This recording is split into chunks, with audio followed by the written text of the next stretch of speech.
गुरुर्ब्रह्मा गुरुर्विष्णु गुरुर्देवो महेश्वरा गुरुर्साक्षात् परब्रह्म तस्मै ശ്രീ ഗുരു നമഃ. എല്ലാവർക്കും എൻ്റെ നമസ്കാരം. പ്രത്യേകിച്ച് കേശവൻ നായർ അദ്ദേഹത്തിനും ഈ പുസ്തകം എഴുതിയത് വളരെ ഒരു യൂസ്ഫുള്ളായിട്ടുള്ളൊരു കാര്യമാണ്.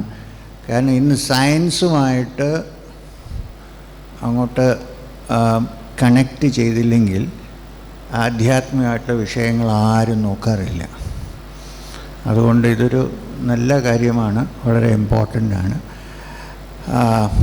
ഞാൻ സാധാരണ ഇംഗ്ലീഷിലാണ് പ്രസംഗിക്കുന്നത്. ഇപ്പോൾ മലയാളത്തിൽ ശ്രമിക്കാം, ഇടയ്ക്ക് ഇംഗ്ലീഷൊക്കെ യൂസ് ചെയ്തു. അപ്പോൾ പദയാത്ര കഴിഞ്ഞിട്ട് ആദ്യമായിട്ട് കൊല്ലത്ത് ഉള്ള ഒരു സത്സംഗമാണ് അല്ലേ? അത് പിന്നെ വന്നോ? ഞാനും ഇല്ല, വന്നിട്ടില്ല. അപ്പോൾ സയൻസ് കൊണ്ട് തുടങ്ങിയത് കൊണ്ട് അത് ഫിസിക്കൽ സയൻസ്, ഫിസിക്സ്, അദ്ദേഹം ആ ഫിസിക്സും ആധ്യാത്മികമായിട്ട് ലിങ്ക് ചെയ്യാൻ ശ്രമിച്ചിട്ടുണ്ട്. ഞാനിപ്പോൾ പറയാൻ പോകുന്നത് അതും ഒരു സയൻസാണ്, പക്ഷെ അത് മൈൻഡിൻ്റെ സയൻസാണ്. 2000 കൊല്ലം മുമ്പേ വേദങ്ങളും ഉപനിഷത്തുകളും ഭഗവത്ഗീതയും ഒക്കെ ഡീല് ചെയ്യുന്ന സബ്ജക്റ്റ് മനസ്സും ആത്മാവുമാണ്. എങ്ങനെയാണോ ഫിസിക്സ് ഒരു സയൻസ്, അതേപോലെ ഇതും ഒരു കുറവും ഇല്ലാതെ എക്സ്പെരിമെൻ്റലായിട്ട് കണ്ടുപിടിക്കാൻ പറ്റുന്ന ഒരു സയൻസാണ് വേദാന്തം. എങ്ങനെയെന്ന് ചോദിച്ചാൽ ഇന്ന് ഞാൻ ഡീൽ ചെയ്യാൻ പോകുന്നത്, ഇടയ്ക്ക് ഇംഗ്ലീഷ് പറയുന്നത് ക്ഷമിക്കണം, ഡീൽ ചെയ്യാൻ പോകുന്നത് ഉപനിഷത്തുകളിൽ ഏറ്റവും ചെറിയ ഒരു ഉപനിഷത്താണ്. അതിൻ്റെ പേര് മാണ്ഡുക്യ എന്നാണ്. മാണ്ഡുക്യ എന്ന് പറഞ്ഞാൽ തവള എന്നാണ് അർത്ഥം. അത് പിന്നെ നമുക്ക് എക്സ്പ്ലെയിൻ ചെയ്യാം. മാണ്ഡുക്യ ഉപനിഷത്തിൽ എന്താണ് നമ്മൾ ചെയ്യേണ്ടതെന്നോ എന്താണ് ചെയ്യാതിരിക്കേണ്ടതാണെന്നോ ഈ റൂൾസ് റെഗുലേഷൻസ് ഫോളോ, ഇതൊന്നുമല്ല അതിൻ്റെ ഡിസ്കഷൻ. അതിനകത്ത് ഓം എന്ന് പറഞ്ഞാൽ എന്താണ്? നമ്മളെല്ലാവരും ഓം, ഞാനിപ്പം തുടങ്ങിയപ്പോൾ ഓം അഖണ്ഡമണ്ഡലാകാരം എന്ന് പറഞ്ഞു. നമ്മളെല്ലാം ഓം എല്ലാത്തിലും ചേർക്കുന്നതാണ്, പ്രണവമാണ്. എല്ലാ മന്ത്രത്തിനും മുമ്പിൽ ഓം എന്നാണ് തുടങ്ങുന്നത്. അപ്പോൾ മാണ്ഡുക്യ ഉപനിഷത്ത് 12 ശ്ലോകമേ ഉള്ളൂ, 12 വേഴ്സസേ ഉള്ളൂ. ഈ 12 ശ്ലോകത്തിനുള്ളിൽ എല്ലാ വേദാന്തവും അടക്കി മുമ്പിൽ പ്രസൻറ്റ് ചെയ്യുന്ന ഒരു ഉപനിഷത്താണ് മാണ്ഡുക്യ. യജുർവേദമാണ്. ഉപനിഷത്ത് എന്ന് പറഞ്ഞാൽ എന്താണ് എന്ന് ചെറുതായിട്ട് നമ്മളൊന്ന് സെർച്ച് ചെയ്തിട്ട് പിന്നെ മുമ്പോട്ട്, മലയാളം കുഴപ്പമൊന്നുമില്ലല്ലോ, മുമ്പോട്ട് പോയാൽ മതി. അപ്പോൾ ഉപനിഷത്ത്, വേദം എന്ന് പറയുമ്പോൾ സാധാരണ എല്ലാവരും ചിന്തിക്കുന്നത് അസംഹിതം മാത്രം, സംഹിത പോർഷൻസ് മാത്രമാണ് വേദം എന്ന് കരുതുന്നത്. അങ്ങനെയല്ല. വേദം എന്ന് പറഞ്ഞാൽ സംഹിതയുണ്ട്, അത് കഴിഞ്ഞാൽ ബ്രാഹ്മണ എന്ന് പറഞ്ഞൊരു സെക്ഷനുണ്ട്. ബ്രാഹ്മണ കഴിഞ്ഞാൽ ഉപനിഷത്ത് വരും. പക്ഷെ അതിനു മുമ്പേ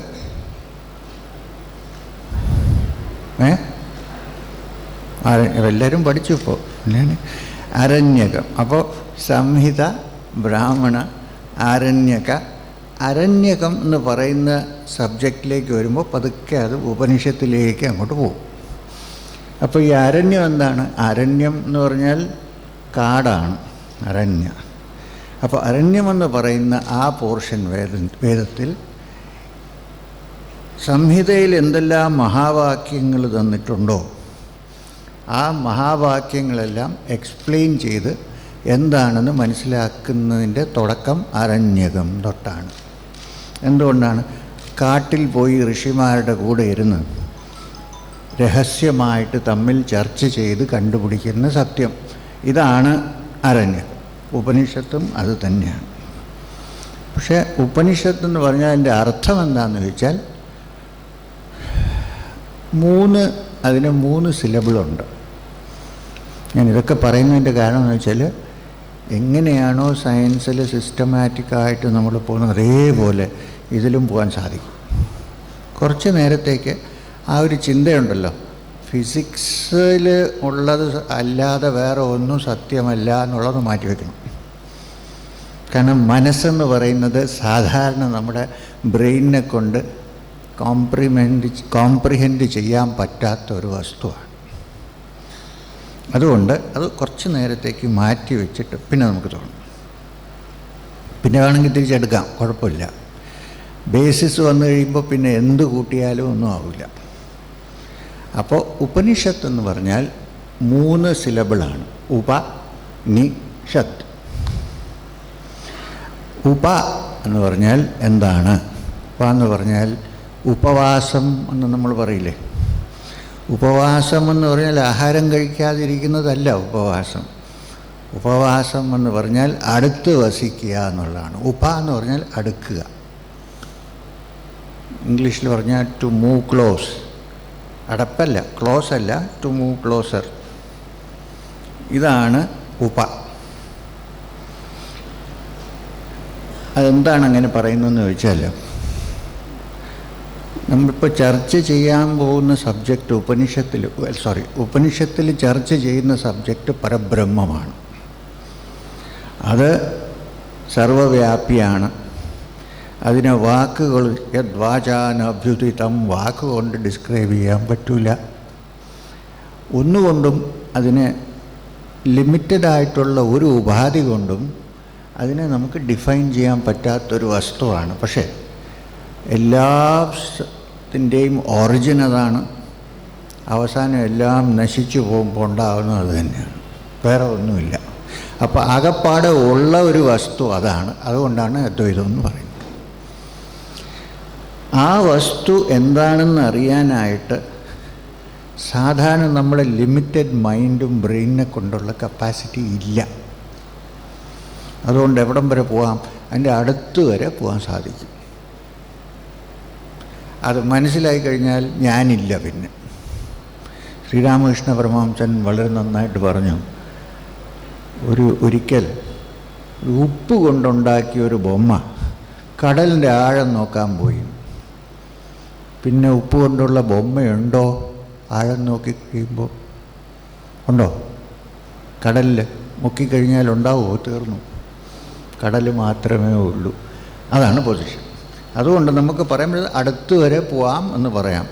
വളരെ അടുത്ത് പോയി കഴിയുമ്പോൾ പിന്നെ ഞാനില്ലാതെ മാത്രമേ ഉള്ളൂ. അതാണ് ഉപ.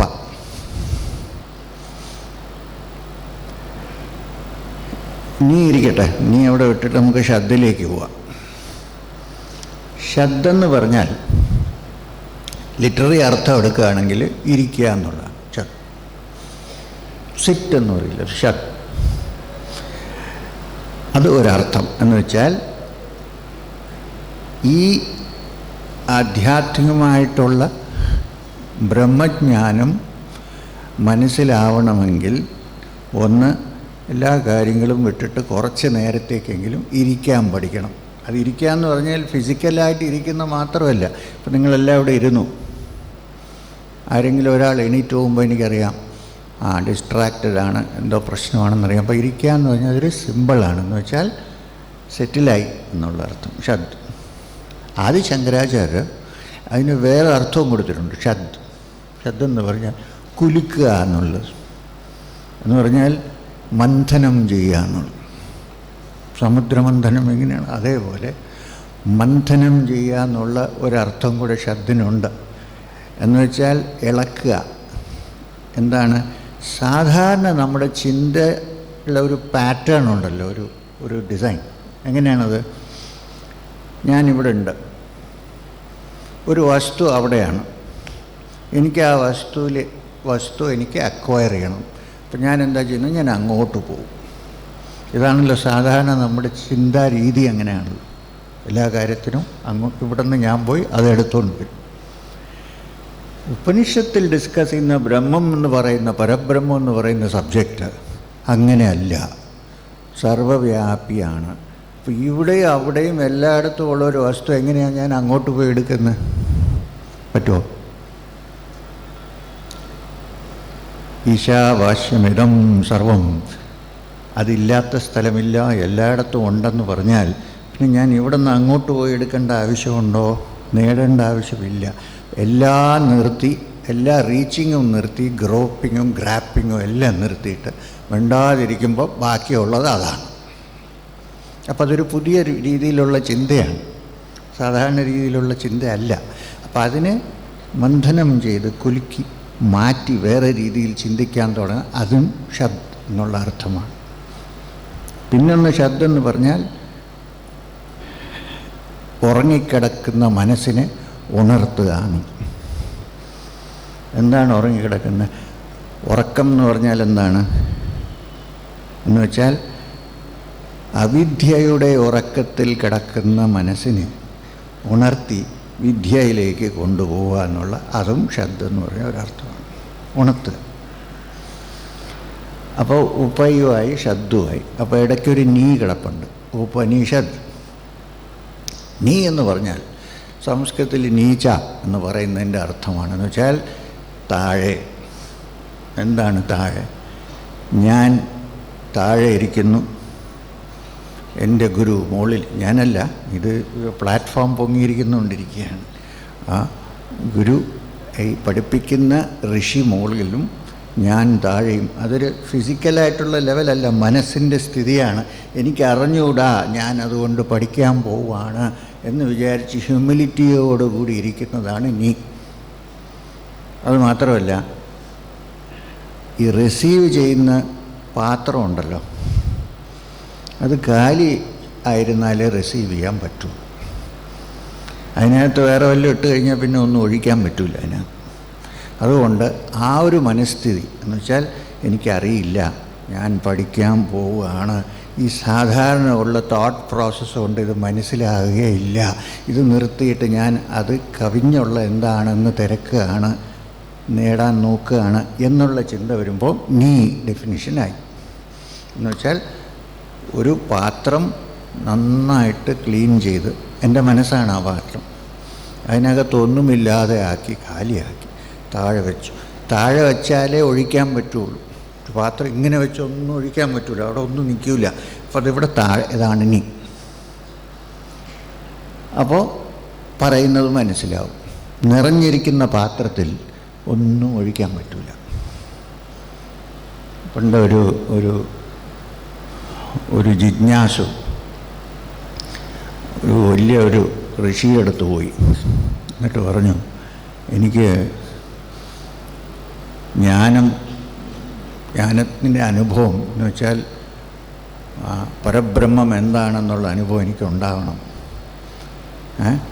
അതിനെന്താ ചെയ്യേണ്ടതെന്ന് പറഞ്ഞു തരും. അപ്പോൾ അദ്ദേഹം പോയ ആൾ വലിയ വിദ്വാനാണ്, എല്ലാം പഠിച്ചിട്ടുണ്ട്, ശാസ്ത്രങ്ങളെല്ലാം അറിയാം. അവിടെ ചെന്ന് ഇത് ചോദിച്ചപ്പോൾ അദ്ദേഹം പറഞ്ഞു, അതായത് കാര്യം ഇവിടെ ഇരിക്കുക, ചുക്ക് കാപ്പി തരാമെന്ന് പറഞ്ഞു. ഇതെന്താണ്? നമ്മൾ സത്യം അന്വേഷിച്ച് വരുമ്പോൾ ചുക്ക് കാപ്പി കുടിപ്പിക്കുകയെന്ന് പറയും. അപ്പോൾ അദ്ദേഹം ഇങ്ങനെ അന്തം വിട്ടിരുന്നു. എന്താ അറിയില്ല, ഋഷിയല്ലേ, എന്താണ് പറയണമെന്ന് അറിയില്ല, അവധൂതനാണ്. വല്ലതും പറഞ്ഞാൽ ചിലപ്പോൾ ചവിട്ടും, അതുകൊണ്ട് മിണ്ടായിരുന്നു. അപ്പോൾ അദ്ദേഹം അകത്ത് പോയി ചുക്ക് കാപ്പി ഒരു കെറ്റിൽ കൊണ്ടുവന്ന് ഒരു ഗ്ലാസ് വെച്ച് ഒഴിക്കാൻ തുടങ്ങി. ഒഴിച്ചത് നിറഞ്ഞിട്ട് നിർത്തുന്നില്ല, പിന്നെ ഒഴിച്ചുകൊണ്ടിരിക്കുകയാണ്. അപ്പോൾ ഇതെല്ലാ കാപ്പിയും ഇങ്ങനെ താഴോട്ട് പോകുന്നു. കുറച്ച് കഴിഞ്ഞപ്പോൾ അദ്ദേഹം പറഞ്ഞു, അയ്യോ കാപ്പി എല്ലാം പുറത്ത് വരികയാണല്ലോ, ഓവർഫ്ലോ ചെയ്യുകയാണല്ലോ. അപ്പോൾ അവധൂതൻ അദ്ദേഹത്തിനോട് പറഞ്ഞു, തൻ്റെ അകത്ത് നിറഞ്ഞിരിക്കുകയാണ് ഇപ്പോൾ, തൻ്റെ വിദ്യയും അറിവും എല്ലാമായിട്ടിങ്ങനെ നിറഞ്ഞിരിക്കുകയാണ്. ഇതിനകത്ത് ഞാനിപ്പോൾ കൊണ്ട് ജ്ഞാനം ഒഴിച്ചാലും അത് പുറത്തേ പോവുള്ളൂ. അതുകൊണ്ട് ഇതാദ്യം കാലിയാക്കിയിട്ട് ഇങ്ങോട്ട് വന്നാൽ മതി എന്ന് പറഞ്ഞു. രമണ മഹർഷിയുടെ കഥ അറിയാമല്ലോ.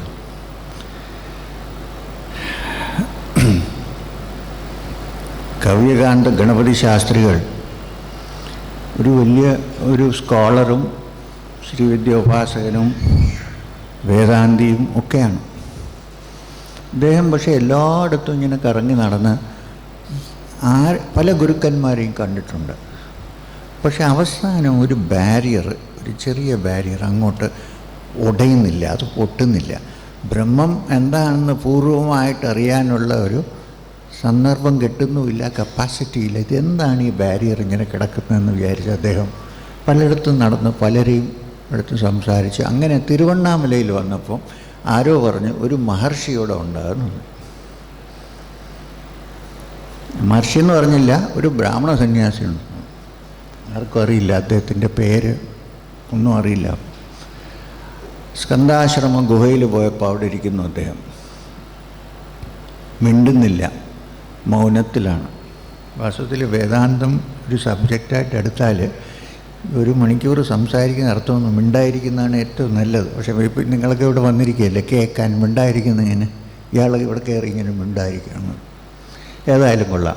അവിടെ ചെന്നപ്പോൾ രമണ മഹർഷി ഇങ്ങനെ മിണ്ടാതെ അവിടെ ഇങ്ങനെ ഇരിക്കും, മൗനത്തിലാണ്, സംസാരിക്കുന്നില്ല, കണ്ണ് തുറന്നിരിക്കുകയാണ്. പക്ഷേ ദൂരെ ഇങ്ങനെ നോക്കുകയാണ്.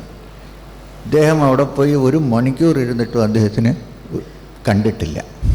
ഇങ്ങനെ അവിടെ നോക്കിയിരിക്കും. ഏതാണ്ട് 1 മണിക്കൂറായപ്പോൾ പതുക്കെ കണ്ണ് ഇദ്ദേഹത്തിൻ്റെ കണ്ണിലേക്ക് വന്നു. അപ്പോഴാണ് റെക്കഗ്നൈസ് ചെയ്തത്. എന്നിട്ടിങ്ങനെ കാണിച്ചു എന്താണ്.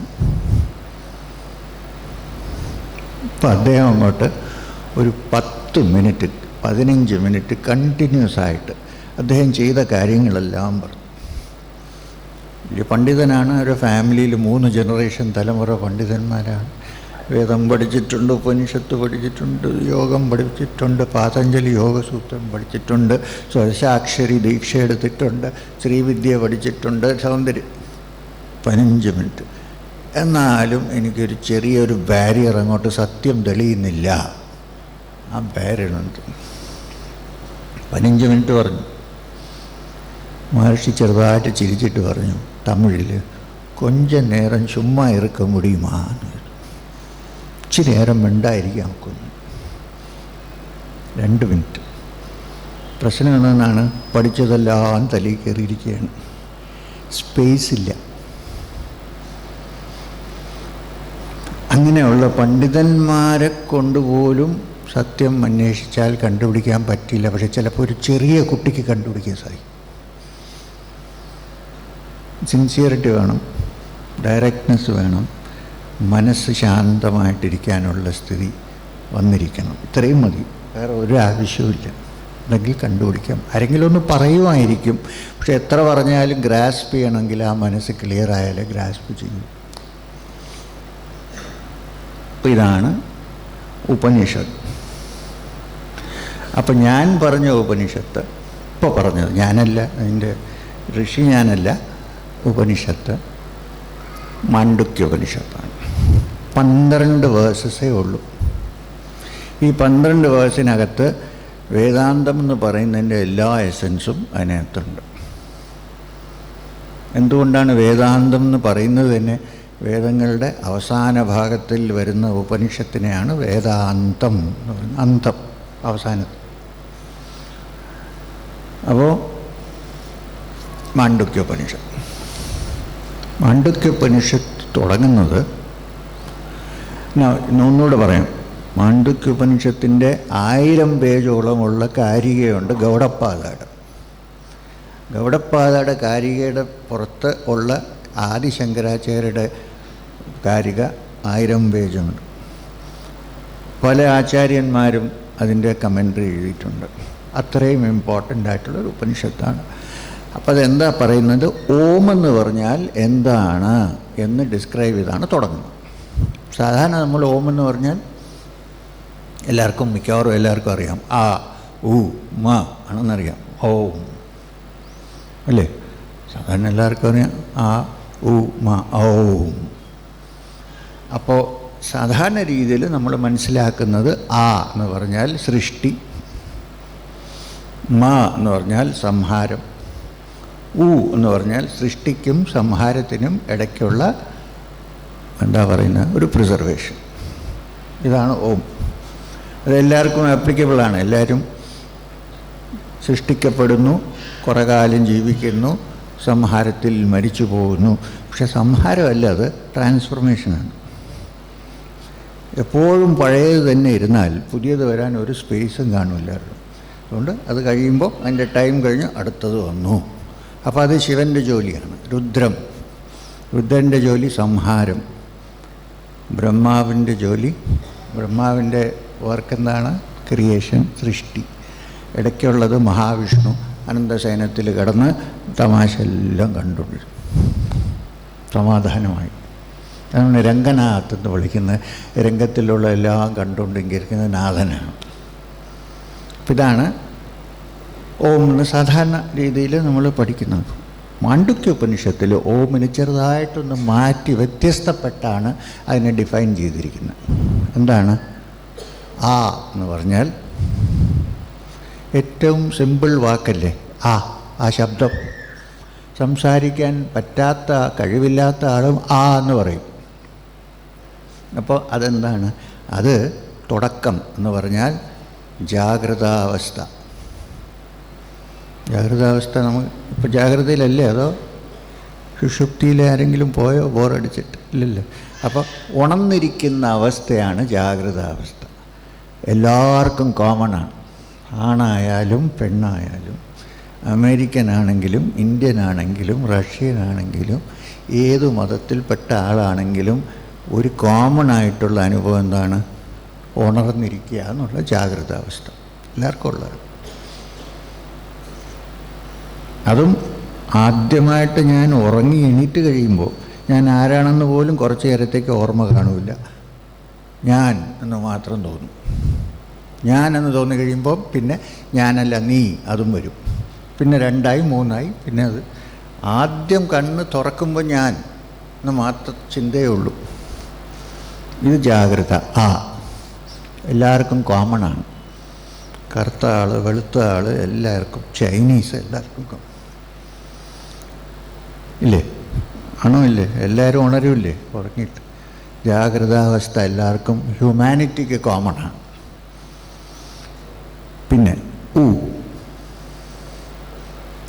എന്ന് പറയുന്നത് സ്വപ്നാവസ്ഥ.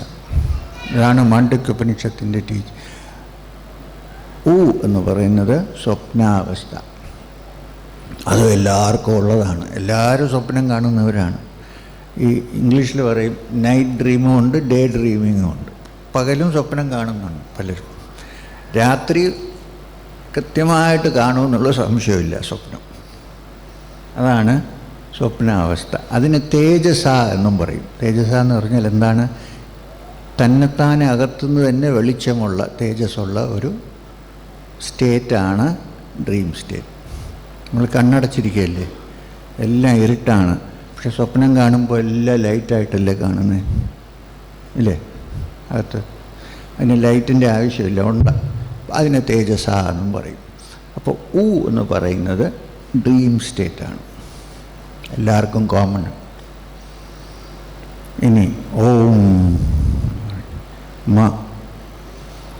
ഓം എന്ന് പറഞ്ഞ് വായടച്ചു കഴിഞ്ഞാൽ പിന്നെ എന്തെങ്കിലും പറയണമെങ്കിൽ തിരിച്ച് തുറന്നാലേ പറയാൻ പറ്റുള്ളൂ. വെച്ചാൽ അതൊരു അവസാനമാണ്. അതെന്താണ്?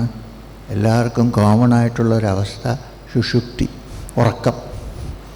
സാധാരണ ഉറക്കമല്ല, സ്വപ്നം പോലും ഇല്ലാത്ത ഉറക്കം, ഡീപ്പ് സ്ലീപ്പിനാണ് സുഷുപ്തി എന്ന് പറയുന്നത്. അതും എല്ലാവർക്കും കോമൺ ആണ്. ഈ സുഷുപ്തിക്കുള്ളൊരു പ്രത്യേകത, ഒരു കമ്പനിയുടെ ഓണറും അവിടെ ജോലി ചെയ്യുന്ന ലേബറും രണ്ടുപേരും ഉറങ്ങും. ഉറങ്ങുമ്പോൾ എല്ലാവരും ഈക്വലാണ്. എണീക്കുമ്പോൾ ഞാൻ വേറെ മറ്റേ. ഉറങ്ങുന്ന സമയത്ത് എല്ലാവരും ഒരേ ലെവലിലാണ്, ഈക്വാലിറ്റിയിലാണ്, ആരും വ്യത്യസ്തമല്ല. അതുമാത്രമല്ല, ഉറക്കമില്ലാതിരുന്നെങ്കിൽ നമുക്ക് ഭ്രാന്ത് പിടിച്ചേനെ. കാരണം ഉറക്കത്തിലാണ് ഞാൻ ഒന്നും അറിയാതെ എങ്ങനെ ഇരിക്കുന്നത്. പുറത്തുള്ള ലോകവും ഞാൻ അറിയുന്നില്ല, അകത്തുള്ളതും അറിയുന്നില്ല. സ്വപ്നവും കഴിഞ്ഞു, ഡീപ്പ് സ്ലീപ്പ് സുഷുപ്തിയിൽ സ്വപ്നവും ഇല്ല. ഇതൊന്നും ഇല്ലാത്ത ഒരു സ്റ്റേജിൽ ശരിക്കും മൈൻഡിന് റെസ്റ്റ് കിട്ടുന്ന ആ ഒരു സ്റ്റേജേ ഉള്ളൂ, വേറെ സ്റ്റേജൊന്നുമില്ല. എണീറ്റുടനെ ഞാൻ ഇന്ന ആളാണെന്നൊക്കെ തോന്നും. പിന്നെ അയാൾ എന്നെ കണ്ടിട്ട് ചിരിച്ചില്ല, അതുകൊണ്ട് ആ ഒരു ഈഗോ എല്ലാം പിന്നെ ഉറക്കത്തിലൊന്നുമില്ല. എല്ലാവരും ഇങ്ങനെ കിടക്കും. ഉറക്കത്തിൽ ഒരാൾ ഉറങ്ങിക്കിടന്ന് അയാളുടെ തീർന്ന് താനൊരു മഹാ ഇഡിയറ്റാണ്, ഒരു കാര്യവുമില്ല പറഞ്ഞു. അല്ലെങ്കിൽ താൻ വലിയ ആളാണെന്ന് അത് വല്ലതും കേൾക്കുകയോ ഇല്ല. ഇതാണ് ഉറക്കം, സുഷുപ്തി. എല്ലാവരും അവിടെ ഈക്വലാണ്. ഈ മൂന്ന് സ്ഥിതിയും നമുക്കെല്ലാം അറിയാവുന്ന സ്ഥിതിയാണ്. ഉപനിഷത്ത് പറയുന്നത് ഇത് കൂടാതെ ഇനിയൊരു സ്ഥിതിയുണ്ട്. പിന്നെ സ്ഥിതിയെന്ന് പോലും പറയാൻ പറ്റില്ല, അതിനെ തുര്യ എന്നാണ് പറയുന്നത്. അത് ഓമിലെവിടെയാണ് വരുന്നത്? അർദ്ധമാത്രം. ഓം എന്ന് എഴുതിയിട്ട് ഒരു അർദ്ധമാത്രം പുറത്തിങ്ങനെ ഇട്ടിട്ടൊരു കുത്ത്, അതാണ് ഓം. വാ തുറക്കാത്ത ശബ്ദമാണത്, അജപാജപമാണ്, വാക്കില്ലാത്ത ശബ്ദമാണ്. ഓമിൻ്റെ അവസാനത്തെ മാ കഴിഞ്ഞിട്ട് അതിങ്ങനെ പോവും, അതാണ് ഓം. ഈ അർദ്ധമാത്രമാണ് തുര്യ. ആ തുര്യായും എല്ലാവർക്കും കോമൺ ആണ്. എന്താണ് കോമൺ എന്ന് പറയുന്നതിൻ്റെ കാരണം? ജാഗ്രത അവസ്ഥയിൽ ഞാനല്ലേ ജാഗ്രതയിലിരിക്കുന്നത്? Who is അവേക്ക്? ഞാനല്ലേ. അപ്പം ഞാനുണ്ട് അവിടെ, സാക്ഷിയുണ്ടല്ലോ. ജാഗ്രത അവസ്ഥ എല്ലാം കാണുന്ന ഒരു സാക്ഷി എൻ്റെ ഉള്ളിലുണ്ട്. അത്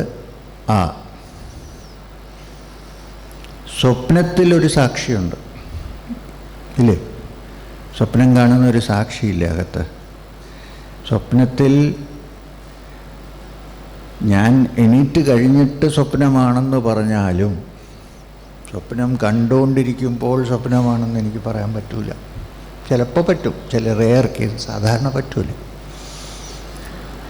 അത് സ്വപ്നം കാണുമ്പോൾ ജാഗ്രതാവസ്ഥ പോലെ തന്നെയാണ് നമ്മുടെ മനസ്സിൽ തോന്നുന്നത്. സ്വപ്നത്തിലൊരു കടുവ എൻ്റെ പുറകെ ഓടുകയാണെങ്കിൽ ഞാൻ ഉണർന്നു കഴിഞ്ഞാലും തിരിഞ്ഞു നോക്കും, അവിടെ പോയോ അപ്പോൾ അത് സ്വപ്നമായിരുന്നു. ഇപ്പോൾ ഇല്ല. ജാഗ്രതാവസ്ഥയിൽ സ്വപ്നമില്ല, സ്വപ്നാവസ്ഥയിലോ ജാഗ്രതയില്ല.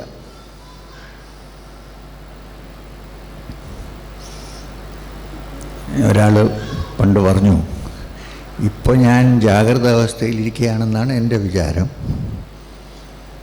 സ്വപ്നാവസ്ഥയിലിരിക്കുമ്പോൾ ഞാൻ സ്വപ്നം കാണുകയാണെന്ന് ആരെങ്കിലും പറഞ്ഞാൽ ഞാൻ വിശ്വസിക്കുമോ? വിശ്വസിക്കില്ല. ഇപ്പം ഞാൻ ജാഗ്രത അവസ്ഥയിലാണെന്ന് ഇതൊരു വലിയ സ്വപ്നമായാലോ എങ്ങനെ അറിയാം? എണീറ്റ് കഴിയുമ്പോഴല്ലേ അറിയാം. ഇതൊരു ഭയങ്കര. പക്ഷെ ഇപ്പോൾ പറഞ്ഞാൽ ആരെങ്കിലും വിശ്വസിക്കുമോ? വിശ്വസിക്കില്ല. പക്ഷേ സ്വപ്നമാണെങ്കിലും ജാഗ്രതയാണെങ്കിലും ഒരു സാക്ഷിയുണ്ട്, ഒരു വിറ്റ്നസ്സുണ്ട്, ഇതെല്ലാം കാണും. സുഷുപ്തിയിൽ നമുക്കൊന്നും ഓർമ്മയില്ലെങ്കിലും ആ സാക്ഷിയുണ്ട്. എന്താണ്? എണീറ്റ് കഴിയുമ്പോൾ നമ്മൾ പറയും, അതൊരു നല്ല ആനന്ദമായ ഉറക്കമായിരുന്നു എന്ന് പറയാറില്ലേ? അപ്പോൾ ആരോ ഉണ്ട് അവിടെ, ഇതൊക്കെ വിറ്റ്നസ് ചെയ്യുന്ന ഒരു സാക്ഷി അവിടെ ഉണ്ട്. അപ്പോൾ ഓർമ്മയില്ല. അതുകൊണ്ട് തന്നെയാണ് രാത്രി ഉറങ്ങാൻ കിടന്നു കഴിഞ്ഞിട്ട് അലാറം വെച്ചിട്ട് കിടന്നാലും 3 നേരം അലാറം അടിച്ചാലും അതിനെ ഓഫ് ചെയ്തിട്ട് കിടന്നുറങ്ങും. എന്ത് പരമാനന്ദമാണ്, എണീക്കാൻ വയ്യ അവിടെ നിന്ന്, നല്ല സുഖം. എന്താണ്? അവിടെ ഒരു സാക്ഷിയുണ്ട്. ആ സാക്ഷി അപ്പം നമ്മൾ അറിയുന്നില്ല, എണീക്കുമ്പോൾ നല്ല ഉറക്കമായിരുന്നു. ഈ സാക്ഷിയാണ് തുര്യ. ഇത് വളരെ സയൻറ്റിഫിക്കാണ്. ഇത് ഇതിനകത്ത് ഈ സാക്ഷിയാണ് തുര്യ എന്ന് പറയുന്നതെന്ന് വെച്ചാൽ ഈ അവസ്ഥകൾ മാറാം, സ്വപ്നം, ജാഗ്രത, സുഷുപ്തി മാറാം. പക്ഷേ അതിൻ്റെ വിറ്റ്നസ് ഉണ്ടല്ലോ, അതിൻ്റെ സാക്ഷി അതെപ്പോഴും ഒന്നാണ്. പണ്ടത്തെ കാലത്ത് വിദേഹയിലെ മഹാരാജാവ് ജനക മഹാരാജാവ്, സീതയുടെ അച്ഛൻ, അദ്ദേഹം ഒരു സ്വപ്നം കണ്ടു. സ്വപ്നത്തിൽ അദ്ദേഹം ഒരു ഭിക്ഷക്കാരനായി. സ്വപ്നത്തിൽ ആഹാരമില്ല, തുണിയില്ല ഇടാൻ, കുളിരുന്നു, ഭയങ്കര ഒരു വൃത്തിയിട്ട സ്വപ്നം. അദ്ദേഹം പെട്ടെന്ന് സ്വപ്നത്തിൽ ഞെട്ടി എണീറ്റു. ഞെട്ടി എണീറ്റ് നോക്കിയപ്പോൾ പാലസിൽ ഇങ്ങനെ കൊട്ടാരത്തിൽ നല്ല ഒരു കട്ടിലിൽ ഇങ്ങനെ കിടക്കുകയാണ്, നിറച്ച് കുഷൻസും ഒക്കെ ഉണ്ടെങ്കിൽ വിചാരിച്ച് ഇതെന്താ സംഭവം. ഇതുവരെ 2 മിനിറ്റ് മുമ്പേ ഞാനൊരു ഭിക്ഷക്കാരനാണെന്നാണ് ഞാൻ വിചാരിച്ചിരുന്നത്. ഇപ്പം ഞാനൊരു മഹാരാജാവാണ്. ഇതിൽ ഏതാണ് ഇതിൽ സത്യം? ഇതുവരെ ഞാൻ ആ വിശപ്പിൻ്റെ എല്ലാ പ്രശ്നങ്ങളും എനിക്കുണ്ടായിരുന്നു, എൻ്റെ എല്ലാ വേദനകളും ഞാൻ സ്വപ്നത്തിൽ സഹിച്ചു. പക്ഷെ അതാണോ ഇതാണോ സ്വപ്നം? ഇപ്പം ഞാൻ മഹാരാജാവാണെന്ന് എനിക്ക് തോന്നുന്നുണ്ട്, അപ്പം എനിക്ക് ഞാൻ ഭിക്ഷക്കാരനാണെന്ന് തോന്നി. സത്യം എന്താണ്? ഈ സ്വപ്നം, ഈ ഉറക്കം കുറേ നേരം കണ്ടിന്യൂ ചെയ്തിരുന്നെങ്കിൽ ഞാൻ ഭിക്ഷക്കാരനായിരിക്കുമായിരുന്നു. അപ്പോൾ അദ്ദേഹത്തിൻ്റെ ഗുരു ഋഷി യജ്ഞവൽക്യനായിരുന്നു. യജ്ഞവൽക്യൻ വന്നപ്പോൾ അദ്ദേഹം ചോദിച്ചു, എനിക്കിതൊന്നും പറഞ്ഞു തരണം, ഇതിൻ്റെ സത്യാവസ്ഥ എന്തെന്നാണ്, ഇതാണോ അതാണോ, ഞാൻ ഭിക്ഷക്കാരനാണോ മഹാരാജാവാണോ എന്ന് പറഞ്ഞു. അപ്പോൾ അദ്ദേഹം പറയുന്നു, ഇതെല്ലാം ഓരോ അവസ്ഥകളാണ്. സ്വപ്നമുള്ളപ്പോൾ ജാഗ്രത അവസ്ഥയില്ല, ജാഗ്രത അവസ്ഥ ഉള്ളപ്പോൾ സ്വപ്നമില്ല, സുഷുപ്തിയിൽ ഇത് രണ്ടുമില്ല. പക്ഷേ ഒരു സാക്ഷിയുണ്ടല്ലോ, അത് എപ്പോഴും ഉണ്ട്. ആ സാക്ഷി മാത്രമേ ഉള്ളൂ സത്യം, റിയാലിറ്റി, വേറെ ഒന്നുമില്ല. ബാക്കിയെല്ലാം മാറും, പക്ഷെ അത് മാറില്ല എന്ന് പറഞ്ഞിട്ട് പിന്നെ പറയുന്നു, ആ സാക്ഷി എന്ന് പറയുന്നത് പരബ്രഹ്മം എന്ന് പറയുന്ന പരമാനന്ദ സച്ചിദാനത്തിൻ്റെ ഒരു അംശമാണ്. മനസ്സിനെ ശാന്തപ്പെടുത്തി അകത്തേക്ക് പോയി ആ അംശത്തിൽ മനസ്സ് നിന്ന് കഴിയുമ്പോൾ പിന്നെ നമ്മൾ കാണുന്നത് ആ പരബ്രഹ്മവും ഞാനുമായിട്ട് വ്യത്യാസമില്ല, ഞാനൊരു അംശമാണ് അതിൻ്റെ എന്ന് മനസ്സിലാക്കി കഴിയുന്ന സ്ഥിതിക്കാണ് മോക്ഷം എന്ന് പറയുന്നത്. യോഗസൂത്രങ്ങളിൽ അതിനെ കൈവല്യം എന്നാണ് പറയുന്നത്, വേദാന്തത്തിൽ അതിനെ മോക്ഷം എന്നാണ് പറയുന്നത്. ബുദ്ധിസ്റ്റ് ഫിലോസഫിയിൽ അതിനെ നിർവ്വാണം എന്നാണ് പറയുന്നത്. എല്ലാം ഒന്നാണ്. എന്താണ്? മനസ്സിൻ്റെ കണ്ടീഷനിങ്സ് മുഴുവൻ മാറ്റി മനസ്സ് ശാന്തമായി സർവഭൂതഹിത സർവത്ര സമബുദ്ധയ എന്നുള്ള സ്റ്റേജിൽ നിന്ന്, ഇത് ഗീതയിൽ നിന്നാണ്, ഭക്തിയോഗ എന്ന് പറയുന്ന 12ാമത്തെ അധ്യായത്തിൽ പറയുന്നതാണ്. യോഗി ആരാണെന്ന് ചോദിച്ചാൽ സർവത്ര സമബുദ്ധയ, ഏത് സിറ്റുവേഷനിലും ഏത് സ്ഥിതിയിലും മനസ്സിന് കളങ്കമില്ലാതെ ശാന്തമായിട്ട് നിർത്താൻ പറ്റുന്ന ആളാണ് യോഗി എന്ന് പറയുന്നത്. അങ്ങനെ ഒരു യോഗി മനസ്സ് ശാന്തമായി കഴിയുമ്പോൾ സ്ഥിതപ്രജ്ഞനാവും. എന്ന് വെച്ചാൽ പ്രജ്ഞ എപ്പോഴും സ്ഥിതമാണ്, ഇങ്ങോട്ടുമില്ല അങ്ങ്. സാധാരണ നമ്മൾ ജീവിക്കുന്നത് എങ്ങനെയാണ്? ആരെങ്കിലും എന്നെ പറ്റി എന്തെങ്കിലും കുറ്റം പറഞ്ഞാൽ ഞാൻ പിന്നെ ഡിപ്രഷനിലാണ്, മരുന്ന് കഴിക്കണം ഡെയിലി. ആരെങ്കിലും ഞാൻ വലിയ ആളാണെന്ന് പറഞ്ഞാൽ ഞാൻ 10 ദിവസം ഉറക്കം പോലും വരില്ല. ചിലർക്ക് ഹൈ BP എല്ലാം വരും. അതുകൊണ്ട് ഇതാണ് നമ്മുടെ സ്ഥിതി. ചിലപ്പോൾ ഡൗൺ, ചിലപ്പോൾ മോൾ. സർവത്ര സമബുദ്ധയ എന്ന് പറഞ്ഞാൽ ഏത് സ്ഥിതിയിലും ഏത് സിറ്റുവേഷനിലും മനസ്സിനെ ശാന്തമായിട്ട് നിർത്താൻ പറ്റുന്ന കപ്പാസിറ്റിയാണ്. അങ്ങനെയുള്ള ഒരാളെയാണ് സ്ഥിതപ്രജ്ഞ എന്ന് പറയുന്നത്. അങ്ങനെ ഉണ്ടായിക്കഴിയുമ്പോൾ, അങ്ങനെ ഒരു മനസ്ഥിതി ഉണ്ടാവുമ്പോൾ, ആ ശാന്തമായ മനസ്സിൽ പരബ്രഹ്മം ഞാൻ പരബ്രഹ്മത്തിൻ്റെ ഒരു അംശമാണ് എന്നൊരു അനുഭവമായിട്ടുണ്ടാവും, തിയറിയല്ല. ആ അനുഭവം ഉണ്ടായിക്കഴിയുമ്പോൾ പിന്നെ ശരീരം ഉണ്ട്, അതുകൊണ്ട് ഞാൻ ജീവിക്കുന്നുവിടെ. പക്ഷെ അത് അവസാനം പോകാനുള്ളതാണെന്നും മനസ്സിലാവും. അതുകൊണ്ട് ഒരു പ്രശ്നവും ഇല്ലാതെ സുഖമായിട്ട് ചെയ്യാൻ ഗുഹയിൽ പോയിരിക്കേണ്ട യാതൊരു കാര്യവുമില്ല. ഞാനതാണ് എല്ലായിടത്തും നമ്മുടെ ഇവിടെ ജീവിക്കുമ്പോൾ ഈ ലോകത്ത് അതേ സമയത്ത് ഈ സ്ഥിതി വരുത്താൻ സാധിക്കും. അതിന് നമ്മൾ സന്യാസമൊന്നും എടുക്കണമെന്നില്ല. സന്യാസം എന്ന് പറഞ്ഞാൽ അതിൻ്റെ അർത്ഥം തന്നെ എന്താണ്? ഏത് സ്ഥിതിയിലും മനസ്സ് കളങ്കമില്ലാതെ ഇരിക്കുന്ന ഒരു സ്ഥിതി, അതാണ് ആവശ്യം. എൻ്റെ അഭിപ്രായത്തിൽ എനിക്കത് പറ്റുമെങ്കിൽ നിങ്ങൾക്കത് പറ്റും. എന്തുകൊണ്ട് പറ്റില്ല? പിന്നെ അത് മാത്രം ചെയ്താൽ മതിയോ, ക്ഷേത്രങ്ങളിലൊന്നും പോകണ്ടേ എന്നൊക്കെ ചോദിച്ചാൽ എൻ്റെ അഭിപ്രായത്തിൽ ഞാൻ എല്ലാ ക്ഷേത്രത്തിലും പോകുന്ന ആളാണ്. ഈ അകത്ത് കാണുന്ന പരബ്രഹ്മത്തിൻ്റെ അംശം തന്നെയാണ് പുറത്ത് നമ്മുടെ ഗർഭഗൃഹയിൽ ഭഗവാനായിട്ട് പൂജിക്കുന്നത്. അത് തന്നെയാണ്, ഒരു വ്യത്യാസവുമില്ല. ഞാൻ ഗർഭഗൃഹം എന്ന് പറയുന്നത് സാങ്ക്ടം സാങ്ച്വറും ഒരു ക്ഷേത്രത്തിൽ എന്താണ് അവിടെ ചെയ്യുന്നത്? ഭഗവാന്റെ വിഗ്രഹത്തിനെ ഡെക്കറേറ്റ് ചെയ്ത് സേവ ചെയ്ത് ആരത്തി ചെയ്ത് മുഖം നമ്മളെ കാണിച്ചു കൊടുക്കുകയാണ്. അത് തന്നെയാണ് നമ്മുടെ ഉള്ളിലും ഇരിക്കുന്നത്, ഒരു വ്യത്യാസവുമില്ല. അതുകൊണ്ട് ക്ഷേത്രങ്ങളിൽ പോകുമ്പോൾ കണ്ണടച്ചൊന്നും നിൽക്കരുത്. കണ്ണ് തുറന്ന് കാണാനാണ് ഇവിടെ വെച്ചിരിക്കുന്നത്. ആരത്തിയൊക്കെ ചെയ്യുന്നത്, ആരത്തി ചെയ്യുമ്പോൾ കണ്ണടച്ചാൽ വലിയ ഇൻസൾട്ടാണ്. എന്തുകൊണ്ടാണ്? പരബ്രഹ്മം എന്ന് പറയുന്ന ഒരു അബ്സ്ട്രാക്റ്റായിട്ടുള്ള മനസ്സുകൊണ്ട് പോലും ചിലപ്പം അറിയാൻ പറ്റാത്ത ഒരു വസ്തുവാണ്. ഉപനിഷത്ത് തന്നെ പറയുന്നുണ്ട്, ന തത്ര ചക്ഷുർഗച്ഛതി ന വാഗ്ഗച്ഛതി ന മനഃ. എന്നുവെച്ചാൽ അവിടെ കണ്ണ് എത്തൂല. ന വാഗ്ഗച്ഛതി, വാക്ക് കൊണ്ട് അതിനെ അങ്ങോട്ട് ഡിസ്ക്രൈബ് ചെയ്യാനും പറ്റൂല. പക്ഷെ വാക്കില്ലാതെ വേറെ വഴിയില്ല നമുക്കിപ്പോൾ, വേറെ ഉപാധിയില്ല. വാക്കുകൊണ്ടും തത്ര ചക്ഷുർഗച്ഛതി ന വാഗ്ഗച്ഛതി ന മനഃ, മനസ്സുപോലും അവിടെ പോകാൻ പറ്റാത്ത ഒരു സംഭവമാണ് ബ്രഹ്മം. അങ്ങനെയുള്ള ഒരു ബ്രഹ്മന് സാധാരണ മനസ്സുകൊണ്ട് നമുക്ക് മനസ്സിലാക്കാൻ കഴിയുമോ? അനുഭവം കിട്ടുമോ? കിട്ടില്ല. എന്തുകൊണ്ടാണ്? നമ്മൾ ജീവിക്കുന്നത് നാമവും രൂപവും ഉള്ള ഒരു ലോകമാണ്. ഞാനെങ്ങനെയാണ് ഒരാളെ തിരിച്ചറിയുന്നത്? പേരുകൊണ്ടും രൂപം കൊണ്ടല്ലേ. അല്ലെങ്കിൽ എല്ലാവരും ഇരിക്കുന്ന എല്ലാം മനുഷ്യരാണെന്ന്.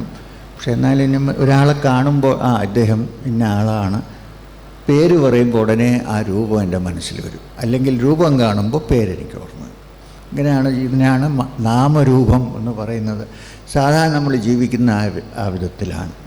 അപ്പോൾ ഞാനങ്ങനെ അല്ല എന്ന് പറയരുത്. എല്ലാവരും അങ്ങനെയാണ്, ഞാനും അങ്ങനെയാണ്. രാവിലെ എണീറ്റാൽ നമ്മൾ എന്താ ചെയ്യുന്നത്?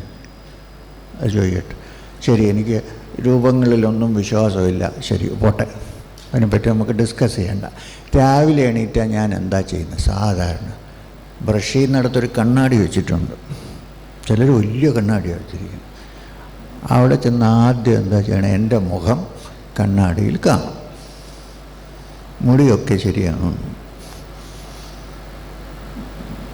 ആണുങ്ങളുടെ കാര്യം പെണ്ണുങ്ങളെന്താണ് ചെയ്യണമെന്ന് എനിക്കറിയില്ല. പക്ഷെ അവിടെ ചെന്ന് നിന്ന് ഇതെല്ലാം നോക്കി, കുറേ മുടി നരച്ചു, വയസ്സായി. എന്താണ്? എൻ്റെ രൂപത്തിനോട് ഞാൻ ഇത്രയും അറ്റാച്ച്ഡാണ്. പിന്നെ എങ്ങനെയാണ് ഞാൻ രൂപം വിട്ട് പരബ്രഹ്മത്തിലേക്ക് പോകുന്നത്? അത്ര എളുപ്പമുള്ള കാര്യമാണോ? അല്ല. അതുകൊണ്ട് നാമരൂപം കൊണ്ട് തന്നെ പ്രോഗ്രസ് ചെയ്യാൻ നമുക്ക് സാധിക്കും. മനസ്സിനെ കേന്ദ്രീകരിക്കാൻ ഒരു സെൻറ്റർ വേണം, അത് വിഗ്രഹം. അവിടെ മനസ്സൊന്ന് സ്ഥിതമായി കഴിയുമ്പോൾ പിന്നെ നമുക്ക് അതിനെ തിരിച്ചകത്ത് കൊണ്ടുവരാൻ സാധിക്കും. ക്ഷേത്രത്തിൽ പോയി ദേവിയെ, ദേവനോ ശിവനോ കൃഷ്ണനോ കണ്ടിട്ട് അവിടെ നിന്ന് കുറച്ച് നേരം മാറി ഒരു സൈഡിൽ എവിടെയെങ്കിലും ഇരിക്കണം, ഓടിക്കളയരുത്. ഇരുന്നിട്ട് അവിടെ കാണുന്ന അതേ വിഗ്രഹം എൻ്റെ ഹൃദയത്തിനുള്ളിൽ ആവാഹനം എന്ന് പറഞ്ഞാൽ മന്ത്രമൊന്നും വേണ്ട, ഇങ്ങോട്ട് വിളിച്ചിവിടെ ഇരുന്നോ എന്ന് പറഞ്ഞ് മനസ്സിൻ്റെ താമരയിൽ അതേ വിഗ്രഹത്തിനെ ഇരുത്തി കുറച്ച് നേരം ഇരുന്ന് സമാധാനമായിട്ട് ആനന്ദമായിട്ട് അനുഭവിച്ചാൽ കുറച്ച് കഴിയുമ്പോൾ ആ രൂപം ആവശ്യമുള്ളപ്പോൾ പോയിട്ട് പരബ്രഹ്മമായിട്ട് മാറും. അതുകൊണ്ടാണ് ഇതൊക്കെ ചെയ്യുന്നത്. നാമരൂപമുള്ളത് കൊണ്ടാണ്. എല്ലാവർക്കും അങ്ങനെ അങ്ങോട്ട് പെട്ടെന്ന് പോകാനൊന്നും ഒക്കില്ല. എനിക്ക് നീന്താൻ പഠിക്കണമെന്ന് പറഞ്ഞ് ഞാൻ കടലിൽ ചെന്ന് ചാടിക്കൊടുത്താൽ എങ്ങനെ? കടലുണ്ട്, ശരിയാണ്, പക്ഷെ എങ്ങനെ ചാടാൻ പറ്റുമോ? അപ്പോൾ ചെറിയ സ്വിമ്മിംഗ് പൂളിലൊക്കെ ലൈഫ് ബെൽറ്റൊക്കെ. ഇതാണ് ശാസ്ത്രങ്ങൾ പറഞ്ഞിട്ടുള്ള വഴികളെല്ലാം. ഇതാണ് അവസാനം മനസ്സിലാക്കേണ്ടത്.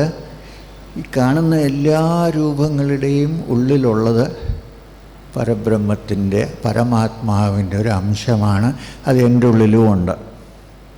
ഇത്രയും മനസ്സിലായി കഴിഞ്ഞാൽ, ഇന്നലെ ഞാൻ തിരുവനന്തപുരത്ത് ഭഗവത്ഗീത 6-ാം അധ്യായം ചെയ്യായിരുന്നു. ശ്രീകൃഷ്ണൻ അതിൽ പറയുന്നുണ്ട്, അങ്ങനെ ഒരു യോഗി പ്രോഗ്രസ് ചെയ്ത് കഴിയുമ്പോൾ മനസ്സിലാവും ഞാൻ എല്ലാവരുടെയും ഹൃദയത്തിലിരിക്കുകയാണെന്നും അതുതന്നെയാണ് എൻ്റെയും ഹൃദയത്തിലിരിക്കുകയാണ്. അങ്ങനെ ഒരാൾ വേറൊരാളെ വേറെയായിട്ട് മാറ്റി കാണാൻ സാധിക്കില്ല. എന്തുകൊണ്ടാണ്? 2 ശരീരമാണെങ്കിലും അകത്തുള്ളത് ഒന്നാണ്. ബാക്കി ഈ ഇക്വാലിറ്റി എന്ന് പറയുന്നത് ലോകത്ത് ഒരിടത്തും എക്കണോമിക് തിയറി സക്സീഡ് ചെയ്തിട്ടില്ല, നമുക്കറിയാവുന്നതാണ്. പക്ഷേ വേദാന്തിക് സോഷ്യലിസം ഒന്നുമുണ്ട്. എന്താണ് അതിൻ്റെ അർത്ഥം? എല്ലാ മനുഷ്യൻ്റെയും മനസ്സിലുള്ളിൽ, ഹൃദയത്തിൽ പരബ്രഹ്മത്തിൻ്റെ, ഭഗവാന്റെ ഒരു അംശമുള്ളത് കൊണ്ട് എല്ലാവരും ഈക്വലാണ്. വെളിയിൽ എന്തെങ്കിലും ആയിക്കോട്ടെ, ചിലർ പട്ട് വസ്ത്രം ധരിക്കും, ചിലർ കോട്ടൺ ഇട്ടുണ്ട്, അതിനെന്താ? അകത്തൊന്നല്ലേ എസെൻസ്. ഇതാണ്. അപ്പോൾ ഇതിനെപ്പറ്റി ചിന്തിച്ച് അതിലേക്ക് പോകുന്നതാണ് സാധന എന്ന് പറയുന്നത്.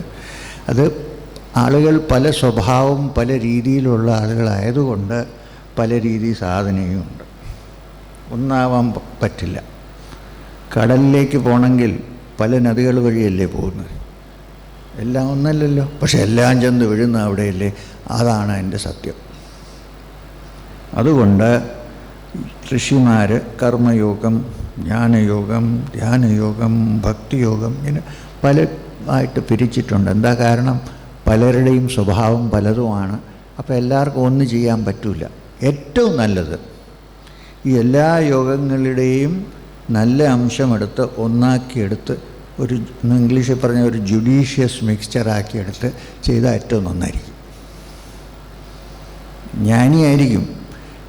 ആദി ശങ്കരാചാര്യരെ പോലെ ഇത്രയും ജ്ഞാനം ഉള്ള ഒരു മനുഷ്യൻ ബ്രഹ്മസൂത്രം, ഉപനിഷത്ത്, ഭഗവത്ഗീത എല്ലാത്തിൻ്റെയും കമൻ്ററി എഴുതിയിട്ട്, കാരിക എഴുതിയിട്ട്, ചെറുപ്പത്തിൽ തന്നെ സന്യാസിയായിട്ട് വിവേക ചൂടാമണി, ദൃഗ്ദൃക്ഷ വിവേക, ഇങ്ങനെ പലതും എഴുതി, എല്ലാം എഴുതിയിട്ട് അത് ഒരു കാര്യം കൂടെ പറഞ്ഞു, അത് ഓർക്കണം. ഞാൻ വേദാന്തിയാണെന്നൊക്കെ പറയും, നല്ലതാണ്, ഞാനും വേദാന്തിയാണ്. പക്ഷേ ഒരു ശ്രദ്ധിക്കണം, ആ ആദിശങ്കരാചാര്യ അവസാനം ഭജഗോവിന്ദം ഭജഗോവിന്ദം ഗോവിന്ദം ഭജ മൂഢമതേ സംപ്രാപ്തേ സന്നിഹിതേ കാലേ നഹി നഹി രക്ഷതി ദുഃഖന് കരണേ എന്ന് വെച്ചാൽ പോകാനുള്ള സമയം എപ്പോഴാണ് വരണമെന്ന് പറയാൻ പറ്റൂല. അപ്പോൾ അവിടെ ഇരുന്ന് ഈ വേദാന്തം എല്ലാം ചിന്തിച്ചിരിക്കാനൊന്നും സമയമില്ല. ഗോവിന്ദ എന്ന പേര് പറഞ്ഞു മൂഢ, നഹി നഹി രക്ഷതി ദുഃഖന്. ഈ ഗ്രാമാറ്റിക്കൽ കൺസ്ട്രക്ഷൻസും ഇതായിരിക്കും, ഇതൊന്നും അതിനുള്ളൊന്നും സമയമില്ല പറഞ്ഞു എന്ന് പറഞ്ഞില്ലേ? അതിനെക്കാട്ടും വലിയ ജ്ഞാനികളുണ്ടോ? അപ്പോൾ ഞാൻ പറയുന്നത് എൻ്റെ അഭിപ്രായത്തിൽ, എൻ്റെ ഗുരുനാഥൻ പറഞ്ഞത് തന്നെയാണ് എൻ്റെ അഭിപ്രായം. എനിക്ക് വേറെ അഭിപ്രായങ്ങളൊന്നുമില്ല. അദ്ദേഹം പറഞ്ഞത് തന്നെ ഞാൻ ഇന്ന് ഈ ശരീരം വഴി ഇങ്ങനെ നിങ്ങളെടുത്ത് പറയുകയാണ്. അതിൻ്റെ മലയാളം അറിഞ്ഞുകൂടായിരുന്നു, പക്ഷെ എന്നാലും മലയാളം അറിഞ്ഞുകൂടായിരുന്നു എന്നെനിക്ക് തികച്ചു പറയാൻ വയ്യ. പക്ഷേ ഇതുവരെ സംസാരിച്ചിട്ടില്ല. ഒരു പ്രാവശ്യം മാത്രം ഞാൻ കണ്ടു. അന്നത്തെ ബദ്രിയിലെ രാവൽജിയുമായിട്ട് അദ്ദേഹം മലയാളത്തിൽ നല്ല ഞാൻ ചോദിച്ചു, ബാബാജി മലയാളിയാണോ എന്ന്. അല്ല. എന്തുകൊണ്ടാണ്? ആ പരബ്രഹ്മം എന്ന് പറയുന്ന അൾട്ടിമേറ്റായിട്ടുള്ള വസ്തുവിൽ കംപ്ലീറ്റായിട്ട് ചേർന്ന് അലിഞ്ഞ് ലീനമായിട്ട് നിൽക്കുന്ന ഒരു വ്യക്തി എന്തു വേണമെങ്കിലും ആവശ്യമുണ്ടെങ്കിൽ ചെയ്യാൻ സാധിക്കും. അതിനുവേണ്ടിയല്ല നമ്മൾ സാധന ചെയ്യുന്നത്. സാധന ചെയ്യുന്ന മനസമാധാനത്തിന് വേണ്ടിയാണ്. എന്തുകൊണ്ടാണ്? മനസമാധാനവും, മനസ്സ് ഏത് സ്ഥിതിയിലും അനങ്ങാതെ ശാന്തമായിട്ടിരിക്കുന്നതാണ് മുകളിലോട്ട് നിർവ്വാണം, മോക്ഷത്തിലേക്ക് പോകാനുള്ള റൺവേ. അതാണ്. അവിടെ നിന്ന് പിന്നെ പ്ലെയിൻ അങ്ങോട്ട് പോവുള്ളൂ. അത് വേണം. അതിനെ ജപം കൊണ്ടോ ധ്യാനം കൊണ്ടോ ഭക്തി കൊണ്ടോ ജ്ഞാനം കൊണ്ടോ എന്ത് രീതിയിലാണെങ്കിലും അവിടം വരെ എത്തിച്ചു കഴിഞ്ഞാൽ പിന്നെ ബാക്കി നമ്മുടെ കയ്യിലില്ല, അവിടെയാണ്. അതുവരെ നമുക്ക് ചെയ്യാൻ സാധിക്കും. ചിലർ പറയും അത് ചെയ്യണമെങ്കിലും ഒരു ഭഗവാന്റെ കടാക്ഷം ഉണ്ടെങ്കിലേ ചെയ്യാൻ പറ്റൂ. എൻ്റെ അഭിപ്രായത്തിൽ ആ കടാക്ഷം എല്ലാവർക്കും ഉണ്ട്, നമ്മളങ്ങോട്ട് ചെയ്യാൻ തയ്യാറല്ല, അത്രയേ ഉള്ളൂ.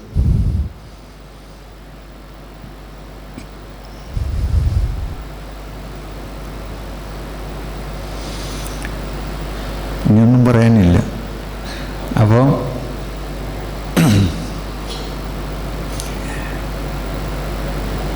ഒന്നുകൂടെ കുറച്ചുകൂടെ പറഞ്ഞിട്ട് നിർത്താം. ഒരു വേദാന്തത്തിൽ, വേദങ്ങളിൽ ഒരു മഹാമന്ത്രമുണ്ട്. മഹാവാക്യമല്ല പറയുന്നത്. മഹാവാക്യം തത്വമസി അഹം ബ്രഹ്മാസ്മി പ്രജ്ഞാനം ബ്രഹ്മായമാത്മാ, നാലെണ്ണേ ഉള്ളൂ. വേദാന്തം മുഴുവൻ അത് എക്സ്പ്ലെയിൻ ചെയ്യുന്നതാണ്, ബാക്കിയില്ല. ഞാൻ പറയുന്ന ഒരു മഹാമന്ത്രമുണ്ട്. എന്താണ്? ഇന്നത്തെ കാലത്ത് നമുക്കെല്ലാം അതിനെപ്പറ്റി ചിന്തിക്കേണ്ട ഒരു മന്ത്രമാണ്. ഒന്ന്, അതെന്താണ്?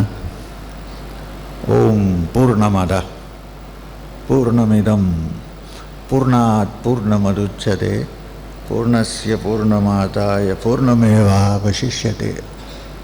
എന്നുവെച്ചാൽ ഉപനിഷത്ത് പറയുന്നത് ഈ കാണുന്ന പ്രപഞ്ചം മുഴുവൻ വന്നിരിക്കുന്നത് ആ പൂർണ്ണത്തിൽ നിന്നാണ്. ആ പൂർണ്ണതയാണ് ഇതിൻ്റെ ഓറിജിൻ. പക്ഷേ നമ്മളെപ്പോഴും കാണുന്ന അപൂർണമായിട്ടാണ്. ഞാനെപ്പോഴും എൻ്റെ കയ്യിൽ എല്ലാം ഉണ്ടെന്ന് ഒരിക്കലും പറയില്ല. ഒന്നുണ്ട്, മറ്റതില്ല. ഞാൻ പിന്നെ അത് അച്ചീവ് ചെയ്യാനായിട്ടുള്ള എല്ലാ ശ്രമങ്ങളും, ഇതാണല്ലോ ലോകം. എൻ്റെ കയ്യിൽ കാറില്ല, അതുകൊണ്ട് ഞാൻ വളരെ ജോലി ചെയ്ത് ഒരു കാറ് വാങ്ങിച്ചു. അപ്പോൾ കുറച്ച് പൂർണ്ണത ഉണ്ടായെന്ന് എനിക്ക് തോന്നി. അത് കഴിയുമ്പോൾ ആ കാറ് പോരാന്ന് പറഞ്ഞു, ഇനിയൊരു കാപ്പ ഒന്നുകൂടെ പൂർണ്ണമായെന്ന് എനിക്ക് തോന്നി.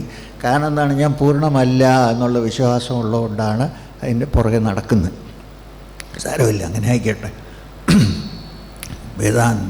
വേദം പറയുന്നത് നമ്മുടെ എല്ലാം ഓറിജിൻ പൂർണ്ണമാണ്, പൂർണ്ണമത. പക്ഷെ അവിടെ നിർത്തിയിട്ടില്ല. പൂർണ്ണമിതം, ഇതും പൂർണ്ണമാണ്. ഇവിടെ ഇരിക്കുന്നതും അവിടെ ഇരിക്കുന്നതും പൂർണ്ണമാണ്. നമുക്ക് മനസ്സിലാവാത്തതുകൊണ്ടാണ്. അകത്തേക്ക് മനസ്സ് ശാന്തപ്പെടുത്തി ഉള്ളിലേക്ക് പോയി നോക്കിയാൽ നമ്മുടെ കോൺഷ്യസ്നെസ്സിൻ്റെ കോറിലിരിക്കുന്ന അതേ പൂർണ്ണതയാണ്. അതിനെ അന്വേഷിച്ചാണ് മനസ്സിനകത്തൊരു സബ് കോൺഷ്യസായിട്ട് ഞാൻ പൂർണ്ണമാണെന്നൊരു ബോധമുണ്ട്. അതിന് തിരക്കിയാണ് നമ്മളെല്ലാ ലോകത്തെല്ലാ ആക്ടിവിറ്റീസും ചെയ്യുന്നത്, അറ്റൈൻ ചെയ്യാൻ വേണ്ടി. അതൊരിക്കലും അങ്ങോട്ട് നടക്കുകയില്ല. എല്ലാം കിട്ടി, എല്ലാമായി, ഇൻഡസ്ട്രീസ് എല്ലാം വലുതായി, കുട്ടികൾ നന്നെന്ന് പറയുമ്പോൾ സംപ്രാപ്തം, തീർന്നു, ആൾ തീർന്നു. എല്ലാം ഉണ്ട്, ബോർഡൊക്കെ ഉണ്ട്. അടുത്ത തലമുറയൊക്കെ നടത്തുമ്പോൾ അയാളവിടെ അതനുഭവിക്കാൻ ആളില്ല. അപ്പോൾ അത് മനസ്സിലാക്കി ഈ തിരക്കുന്ന സാധനം അകത്ത് തന്നെ ഉണ്ട്. അത് പൂർണ്ണതയുടെ ഒരു അംശമാണ്. മനസ്സ് ശാന്തമായി കഴിയുമ്പോൾ ആ പൂർണ്ണത എന്താണെന്നുള്ള അനുഭവം നമുക്കുണ്ടാവും എന്ന് തീരുമാനിച്ച് ജീവിക്കുന്നതാണ്. എന്ന് വെച്ചാൽ ഒന്നും ചെയ്യരുതെന്നല്ല പറയുന്നത്. ഇത് മനസ്സിലാക്കി വെച്ചിട്ട് വേണം ജീവിക്കാൻ. എന്നാൽ പിന്നെ ദുഃഖമുണ്ടാവില്ല. കാരണം എന്താണ്? സച്ചിദാനന്ദം എന്ന് പറയുന്ന ബ്രഹ്മസ്വരൂപത്തിൻ്റെ ഒരംശമാണ് ഞാൻ എൻ്റെ ഹൃദയത്തിൽ എന്ന് മനസ്സിലാക്കി ധ്യാനിക്കുമ്പോൾ ഭഗവാൻ ഇവിടെയാണ് ഇരിക്കുന്നത്. പിന്നെ ഒരിടത്തുമില്ല, ഒരിടത്തും പോകേണ്ട ആവശ്യമില്ല. ഭഗവാൻ ഇതിനകത്തുണ്ടെങ്കിൽ അവിടെയും കാണണം. എനിക്ക് മാത്രമായ അങ്ങനെ ഒരു പ്രിവിലേജ് ഒന്നുമില്ലല്ലോ, എല്ലാവർക്കും കാണണ്ടേ.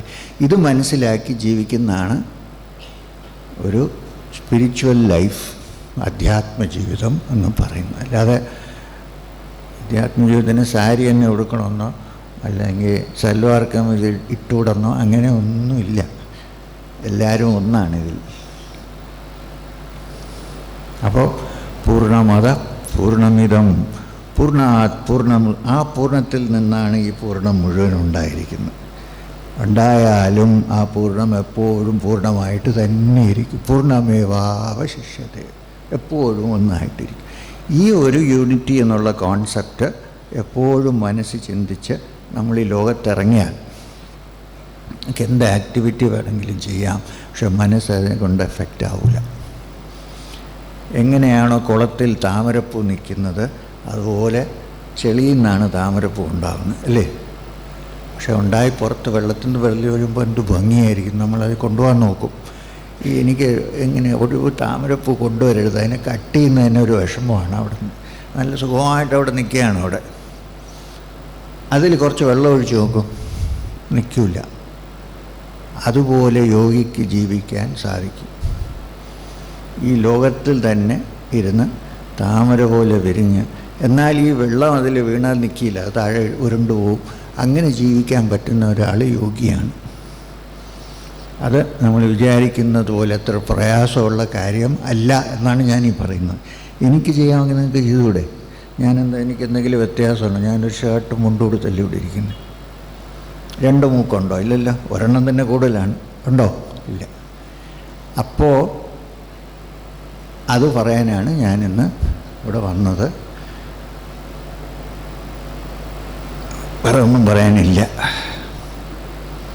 ഓം ശാന്തി ശാന്തി ഹരി ഓം തത്സ.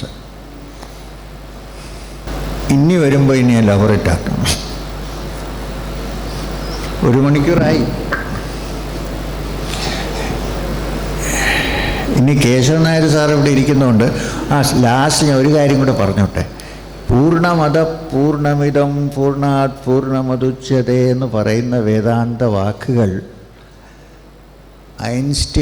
ഐൻസ്റ്റൈൻ അദ്ദേഹത്തിൻ്റെ ഭാഷയിൽ energy can neither be created nor destroyed, can only be change from one form to another.